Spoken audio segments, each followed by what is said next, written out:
Hello అండి అందరికీ welcome to SMS channel. నేను ఈరోజు మీతో నేనెప్పుడు చేసే రొటీన్ స్టైల్లో కిచిడీని మీతో షేర్ చేసుకుంటున్నాను. ఇది పెసరపప్పు అలాగే వెజిటేబుల్ కిచిడి చాలా చాలా బాగుంటుంది. అండ్ మీరు ఒక్కసారి ఇది టేస్ట్ చేశారంటే ఎప్పుడు ఇదే ప్రాసెస్లో చేసుకొని తినాలి అనిపిస్తుంది కూడా.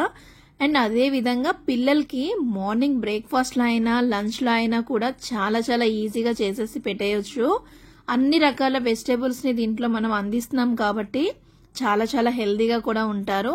సో లేట్ చేయకుండా దీనికి కావాల్సిన ఇంగ్రీడియంట్స్ చూసేద్దామా.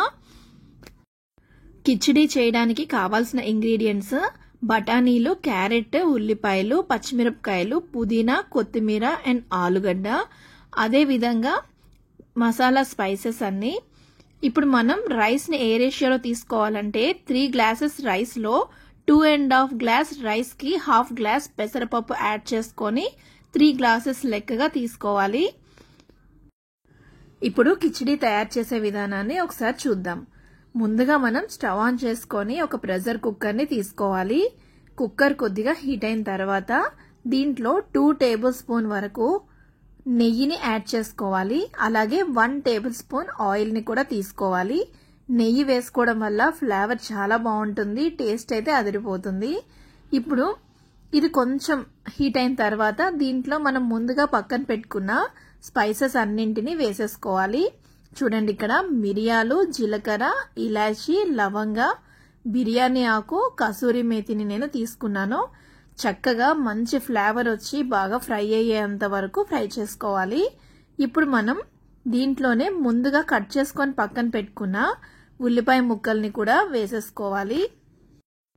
అలాగే పచ్చిమిర్చిని కూడా యాడ్ చేసేసుకొని ఉల్లిపాయలు, పచ్చిమిరపకాయలు కొంచెం బాగా ఫ్రై అయ్యేంత వరకు మనం వేయించుకోవాలి. సిమ్లో పెట్టుకొని ఫ్రై చేసుకుంటే బెటర్, ఎందుకంటే త్వరగా మాడిపోతాయి, స్పైసెస్ కూడా వేసాం కాబట్టి. ఇప్పుడు మనం కొంచెం ఫ్రై అయిన తర్వాత ముందుగా నానబెట్టుకొని పక్కన పెట్టుకున్న పచ్చి బఠానీలు కూడా వేసేసుకోవాలి. నేనైతే ఇక్కడ పచ్చి బఠానీలనే ముందుగా నానబెట్టుకొని తీసుకున్నాను. మీకు కావాలి అనుకుంటే హాఫ్ బాయిల్డ్ బఠానీస్ కూడా తీసుకోవచ్చు. అలాగే దాంట్లోనే కట్ చేసుకొని పక్కన పెట్టుకున్న ఆలు అలాగే క్యారెట్ ముక్కల్ని కూడా వేసేసుకొని ఒకసారి మొత్తం అంతటిని బాగా కలుపుకోవాలి. ఈ కిచిడీలో పుదీనా ఫ్లేవర్ అనేది కంపల్సరీగా ఉండాల్సిందేనండి. చాలా చాలా బాగుంటుంది, స్మెల్ బాగుంటుంది, కిచిడీకి టేస్ట్ అండ్ ఫ్లేవరే మారిపోతుంది. సో పుదీనాని వేసేసుకోవాలి. పుదీనా వేయగానే మనకి మంచి స్మెల్ అయితే వస్తుంది. అలాగే కొత్తిమీరని కూడా యాడ్ చేసేసుకొని ఇప్పుడు ఒకసారి మళ్ళీ మొత్తాన్ని బాగా కలుపుకోవాలి. ఇక్కడ చూడండి, ఈ విధంగా బాగా మగ్గిన తర్వాత దీంట్లో 1 టేబుల్ స్పూన్ వరకు అల్లం వెల్లుల్లి పేస్ట్ ని కూడా యాడ్ చేసుకోవాలి. అల్లం వెల్లుల్లి పేస్ట్ ని యాడ్ చేసుకొని మనం పచ్చి వాసన పోయేంత వరకు ఫ్రై చేసుకోవాలి. మనకి అల్లం వెల్లుల్లి పేస్ట్ బాగా ఫ్రై అయిన తర్వాతే మనం వాటర్ ని యాడ్ చేసుకోవాలి, లేదంటే స్మెల్ కి మనకి తినాలి అనిపించదు. ఇక చూడండి, బాగా ఫ్రై అయిపోయింది కదా. ఇప్పుడు మనం సాల్ట్ ని యాడ్ చేసుకోవాలి. సాల్ట్ ఇప్పుడు యాడ్ చేయడం వల్ల ఇంకా ఏదైనా వాటర్ ఉంటే బయటకు రిలీజ్ అయిపోయి ఇంకొంచెం బాగా ఫ్రై అయిపోతుంది. ఇప్పుడు మనం దీంట్లో ముందుగా నానబెట్టుకున్నాం కదా రైస్ అండ్ పెసరపప్పుని కూడా యాడ్ చేసేసుకోవాలి.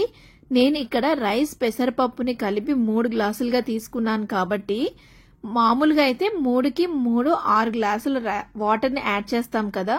కానీ ఈ కిచిడీకి వచ్చేసరికి 1 గ్లాస్ తగ్గించి వాటర్ని తీసుకుంటే పర్ఫెక్ట్గా రైస్ పలుకులుగా చక్కగా వస్తుంది అండ్ ముద్దగా అయిపోకుండా పొడి పొడిలాడుతూ చాలా చాలా బాగుంటుంది. సో ఇక్కడ 2.5 గ్లాస్ వాటర్ తీసుకుంటే సరిపోతుంది. మీ గ్లాస్ కొలతని బట్టి వాటర్ తీసుకోండి. మీరు రెగ్యులర్గా ఏ గ్లాస్తో అయితే రైస్ని తీసుకుంటారో అదే గ్లాస్తో 2 గ్లాస్ వాటర్ యాడ్ చేస్తారు కాబట్టి 1 గ్లాస్ తగ్గించి తీసుకుంటే పర్ఫెక్ట్గా ఉంటుంది. ఇప్పుడు మొత్తం అంతా ఒకసారి బాగా గరిటెతో కలుపుకొని ఉప్పు సరిపోయిందో లేదో చూసుకోవాలి.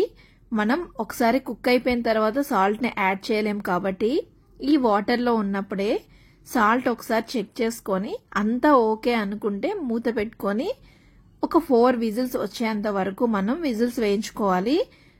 మామూలుగా అయితే 3 విజిల్స్కే మనకి రైస్ కుక్ అయిపోతుంది కదా.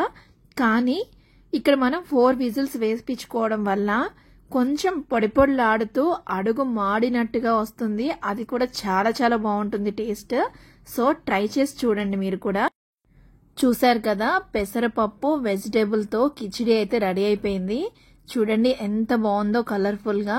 అండ్ టేస్ట్ అయితే చాలా చాలా బాగుంది. మీరైతే ఎంజాయ్ చేస్తారు. చూడండి వేడి వేడిగా ఉన్నప్పుడు దీని టేస్ట్ ఎంత బాగుంటుందో. కావాలంటే మనం దీంట్లో కొంచెం కర్డ్ని యాడ్ చేసుకొని కూడా తింటే చాలా బాగుంటుంది. సో మీకు కూడా నచ్చిందని అనుకుంటున్నాను. తప్పకుండా ట్రై చేయండి. పిల్లలైతే అసలు వదిలిపెట్టరు, చాలా చాలా ఎంజాయ్ చేస్తారు.